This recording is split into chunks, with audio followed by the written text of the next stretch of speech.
Guys, അപ്പോൾ ഇന്ന് നമുക്ക് മിനിയേച്ചർ വെജിറ്റബിൾസിന്റെ പാർട്ട് 2 ചെയ്താലോ? അപ്പോൾ ഇന്നത്തെ ഐറ്റം ടൊമാറ്റോ, നമ്മുടെ തക്കാളിയാണ് നമ്മൾ ഉണ്ടാക്കാൻ പോകുന്നത്. അപ്പോൾ നമ്മുടെ ഹോം മെയ്ഡ് ക്ലേ വെച്ചിട്ടാട്ടോ നമ്മൾ ചെയ്യുന്നത്. നമ്മുടെ ഹോം മെയ്ഡ് ക്ലേ ഏതാണ്ട് തീരാനായി. ഇനി നമുക്ക് കുറച്ച് ക്ലേ ഉണ്ടാക്കിയെടുക്കണം. അപ്പോൾ അതിന്റെ വീഡിയോ വേണമെങ്കിൽ ഞാൻ പോസ്റ്റ് ചെയ്യാം കേട്ടോ. അപ്പോൾ നമ്മുടെ തക്കാളിയുടെ ആ ഷേപ്പ് കിട്ടാൻ വേണ്ടി ഞാൻ ഈ ബ്രഷ് ഉപയോഗിച്ചിട്ട് അതിന്റെ ബാക്ക് സൈഡിലെ അതുകൊണ്ട് ഇങ്ങനെ ഉള്ളിലോട്ട് അമർത്തി കൊടുക്കുന്നുണ്ട്. ഇതിന് പ്രത്യേകിച്ച് ടൂൾസിന്റെ ഒന്നും ആവശ്യമില്ല. നമ്മുടെ കയ്യിലുള്ള എന്ത് സാധനം വെച്ചിട്ടും നമുക്ക് ടൂൾസ് ആയിട്ട് ഉപയോഗിക്കാവുന്നതേ ഉള്ളേ. ഇനി ടൂൾസ് ഒക്കെ ഉണ്ടെങ്കിൽ നമുക്ക് കുറച്ചും കൂടി സമയം ലാഭിക്കാം, നല്ല വൃത്തിക്കും കിട്ടും. അതാണ് നമ്മുടെ ടൂൾസ് കൊണ്ടുള്ള ഉപകാരം. നമ്മളെല്ലാം ചെയ്തതിനു ശേഷം ഈ നീറ്റാക്കി ക്ലീൻ ആക്കി കിട്ടാൻ വേണ്ടിയിട്ട് നമ്മുടെ പെയിന്റും ബ്രഷില്ലേ അത് ഉപയോഗിച്ചിട്ട് ഇങ്ങനെ ബ്രഷ് ചെയ്ത് കൊടുത്താൽ മതി. കുറച്ച് വെള്ളം കൂട്ടിയിട്ട് അപ്പോൾ നല്ല സ്മൂത്ത് ഫിനിഷിംഗിൽ നമുക്ക് കിട്ടും കേട്ടോ.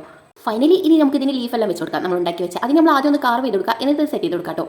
പിന്നെ എന്തെങ്കിലും ടൂൾസ് ഇതിന്റെ സൈഡെല്ലാം ഇങ്ങനെ ചെയ്ത് കൊടുക്കാം കേട്ടോ. അപ്പോൾ ഇത് പെട്ടെന്ന് ഒട്ടി പിടിക്കും. പിന്നെ നമ്മളത് സ്മൂത്ത് ആക്കാൻ വേണ്ടി നമ്മുടെ ബ്രഷ് ഞാൻ പറഞ്ഞതുപോലെ ഉപയോഗിച്ചാൽ മതി. അപ്പോൾ ഫുൾ ഫിനിഷിംഗിൽ കിട്ടും കേട്ടോ നമുക്കിത്. അപ്പോൾ ഏകദേശം നല്ലോണം ഫിനിഷ് ചെയ്തെടുത്തിട്ടുണ്ട്. അപ്പോൾ ഇതാണ് കേട്ടോ നമ്മുടെ ടൊമാറ്റോയുടെ ഫൈനൽ ലുക്ക് കാണാൻ വേണ്ടിയിട്ട്. ഇനി ഇത് ഉണങ്ങി നന്നായിട്ട് സെറ്റ് ആവട്ടെ. എന്നിട്ട് നമ്മൾ ഇതിനെ മുന്നേ ഉണ്ടാക്കി വെച്ച ക്യാരറ്റില്ലേ അതിന്റെ കൂടെ ഇത് കളർ ചെയ്ത് കാണിക്കാവേ. അപ്പോൾ ഫൈനൽ ലുക്ക് എങ്ങനെയുണ്ട്? ഈ നെക്സ്റ്റ് എന്തായിട്ടും ചെയ്യണമെന്ന് കമന്റ് ചെയ്യണേ.